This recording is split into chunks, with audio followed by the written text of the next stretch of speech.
Okay, మీ పేరు? నా పేరు కళ్యాణ్. దాడి చేయడం అయితే ముమ్మాటికి అది ఖండించాల్సిన విషయమే. యాజ్ ఏ ఇండియన్గా ఒక కంట్రీకి ఆ కంట్రీకి రెస్పెక్ట్ అనేది ఇదివరకు ఉండే ఓకే కంట్రీ లిస్ట్లో, బట్ ఇప్పుడు అది ఏం లేదు. బట్ వాళ్ళు ఒక ముస్లిం అనే ఒక తెర చాటు నుండి అది చేయడం అనేది మాత్రం చాలా రాంగ్. అది మన దేశంలో ఉన్న వాళ్ళ పైన కూడా దాని ఎఫెక్ట్ పడుతుంది. బట్ ప్రతి ముస్లిం అట్లా కాదు, కొంచెం ముస్లిమ్స్ అందరినీ దీంట్లోకి లాగడం అనేది అయితే తప్పు విషయం. దాడి మాత్రం అది బ్లెండర్ మిస్టేక్. అది వాళ్ళు చేసిన దాడి బ్లెండర్ మిస్టేక్. దానికి మాత్రం ప్రతిఫలం ఖచ్చితంగా భారత్ చేయాల్సిందే. ఆల్రెడీ అయింది. ఈరోజు మార్నింగ్ అయింది. ఆఫీషియల్ అనౌన్స్ కూడా వచ్చేసింది, మీరు చూసే ఉంటారు. అది 100% కరెక్ట్. 100% కరెక్ట్. వీలైతే ఇంకా యుద్ధం చేసిన తప్పేం లేదు. వాటర్ విషయంలో మాత్రం సింధు జలాలు మాత్రం అస్సలు పంపివద్దు వాళ్ళకి.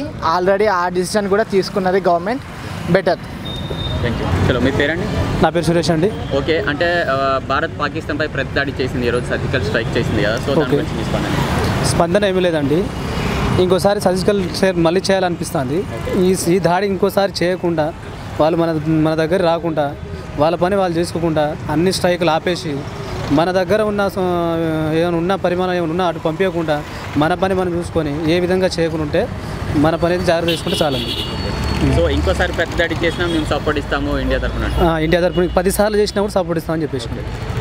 సో అంటే సిఆర్పిఎఫ్ దళగాలపై ఒకటేసారి వెన్నుపోటు పొడిచారు కదా, సో దాని గురించి ఏమంటారు? దాని గురించి చెప్పాల్సిన అవసరం లేదండి. మన కోసం త్యాగించి చేస్తున్న వాళ్ళకి, మన ప్రాణాలు కూడా కాపాడి చేస్తున్న వాళ్ళకి హ్యాండ్స్ అప్. ఇప్పటికీ ఎల్లకాలం మన గుండెలు ఎప్పటికీ నిలిచిపోతూనే ఉంటారు ఆర్పిఎఫ్. ఏ పోలీస్ కేటగిరీ అయినా కూడా ఎక్కడైనా మస్ట్ అండ్ బి అక్కడ పాకిస్తాన్ మన ఇండియా బార్డర్లో ఉన్న ప్రతి జవాన్లకి జోహార్లు. అయితే దీనికైతే 100% మన ఆర్మీని అభినందించాల్సిన అవసరం ఎంతైనా ఉంది. ప్రతి భారతీయుడు కూడా స్పందించాల్సిన అవసరం ఉంది. ఇంకొకటి ఏంటంటే, వాస్తవంగా మనం తలుచుకుంటే పాకిస్తాన్ అనేది చాలా ఈజీగా కొట్టేయచ్చు. అయినా మనం శాంతియుతంగా ఉంటే వాళ్ళు ఒక ప్లాన్తో డిస్టర్బ్ చేయాలనే ఆలోచనతో ఒక రాష్ట్రాన్ని దాన్ని దృష్టిలో పెట్టుకొని చేస్తుండ్రు.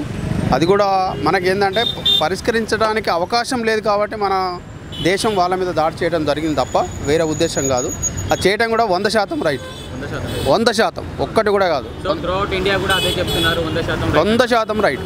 ఎందుకంటే మనం కూర్చొని మాట్లాడుకునే అవకాశం ఉన్నా కూడా ఎవరినో ఉగ్రవాదుల్ని ప్రోత్సహిస్తూ మన దేశం మీద దాడి చేసి మన ఆర్మీని, అమాయకులైన మన ఆర్మీని చంపడం అనేది చాలా దారుణం, చాలా అమానుషం. సో దీన్ని ప్రతి భారతీయుడు కూడా ఖండించాల్సిన అవసరం ఉంది. అవసరమైతే ప్రతి ఒక్కరు కూడా పాకిస్తాన్ మీద యుద్ధం చేయడానికి కూడా సిద్ధంగా ఉండాలని నేను కోరుకుంటున్నాను. Thank you. రైట్.